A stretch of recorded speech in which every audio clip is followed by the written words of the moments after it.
Good evening, everyone. Welcome to another version of Hammers Football TV. Well, the transfer window is finally shut for this 9-day period. So what's that now? Just over an hour now since the window's closed. And it will open it up again on the 16th of June and then won't close until September time. So hopefully it gives clubs enough time to do some business.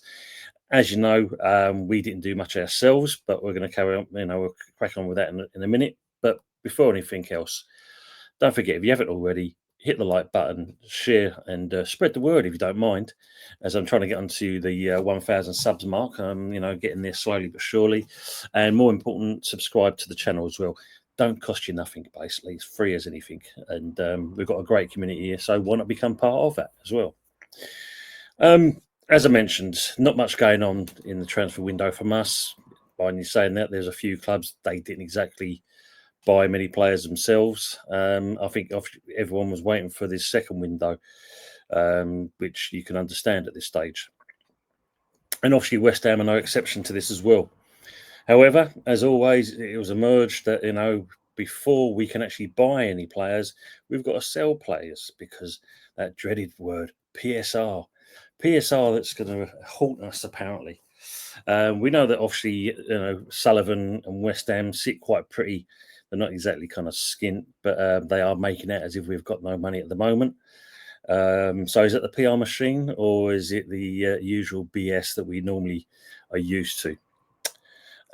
As mentioned on last night's stream, which thank you for those that kind of joined me last night, we've obviously released 5 players, some of the old guard from the first team, and obviously most of those represents the old guard that played at Upton Park. Hence why I'm wearing the old commemorative shirt tonight, basically. It seems that all the players we've got left at the moment, Mohamed Kudus is basically the bargaining tool, and he obviously could possibly attract the most money. And we've heard Arsenal have been linked with him. We've heard obviously Chelsea and apparently Newcastle now. Especially as they couldn't get their target, so he could be the next possible option for them. So they are keeping their eyes and ears close to the radar, and I think actually we may see more movements come this next window. Especially after Kudus apparently turned down the Saudi move, he didn't want to move over there. It could have been good money for him, but he's opted to stay here, and I think I can understand why. Because obviously he wants to, possibly do Champions League football, etc., which you can understand for a player of his age. So it seems out of all of them, we did see some kind of movement going on with Chelsea, where it could be the fact of some players plus cash for Kudus. We are holding out for £70 million. If we get that, it's going to be another thing, though, isn't it, really? And that means we'll double our money of what we paid for him back in, 2023, 22, 23, when we bought him from Ajax. Chelsea apparently were looking at AC Milan's Mike Maignan. He's obviously France's number 1 goalkeeper, apparently. However, there now seems to be a twist in the plot. And it recently announced today that they've actually kind of walked away from this deal because it seems, do we need to get another keeper when they've already got X amount already? So what does that mean for Sanchez? That basically kind of scuppers any kind of movement of him if they're not going to go with Mangan. So are they going to stick with Sanchez for the time being, or will they revisit it?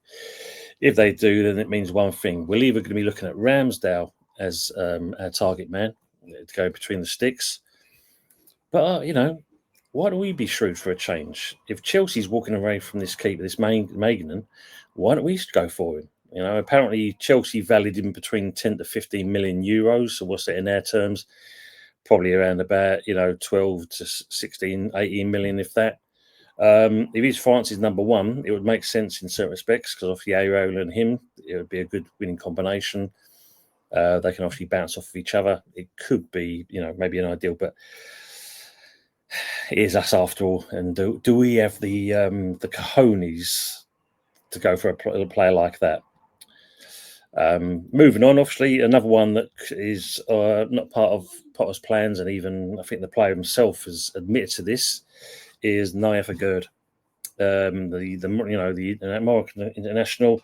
He also had a loan spell at Real Sociedad last season. Seemed to have a very good season with them, but that seems all it is. It's a one-season hit wonder. There doesn't seem to be any interest from them to actually sign him.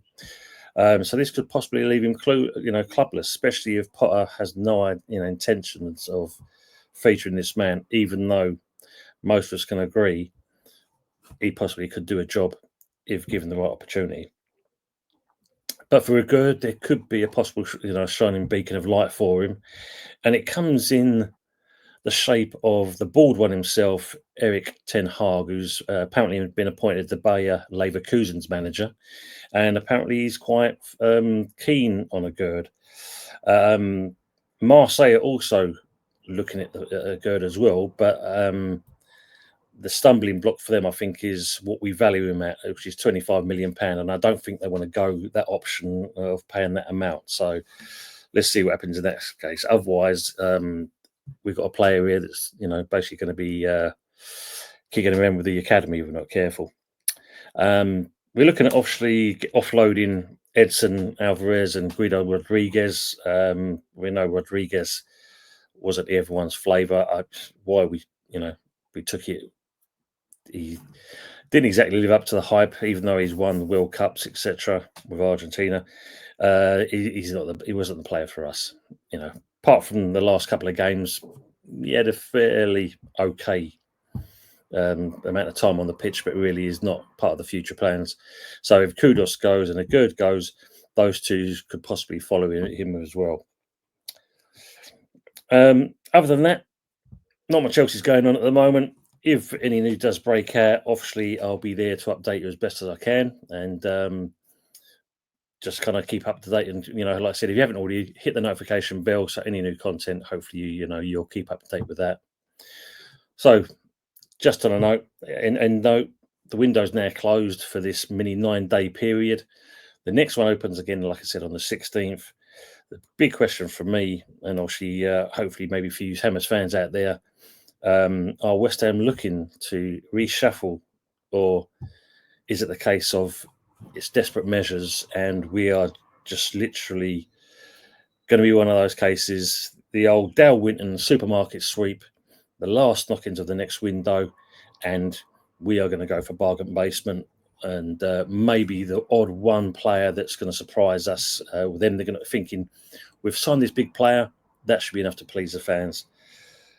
But the problem is it going to be enough to get us across the line? And are we going to have we don't want to have the season like we did last. That is for sure. So all I'll say at this point, thanks again for watching. Look out for any content and any shows that will be coming up.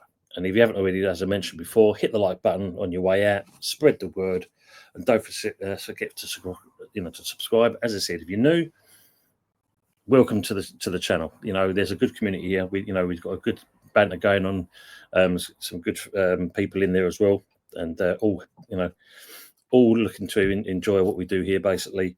But other than that, all I'm saying at this stage, last but not least,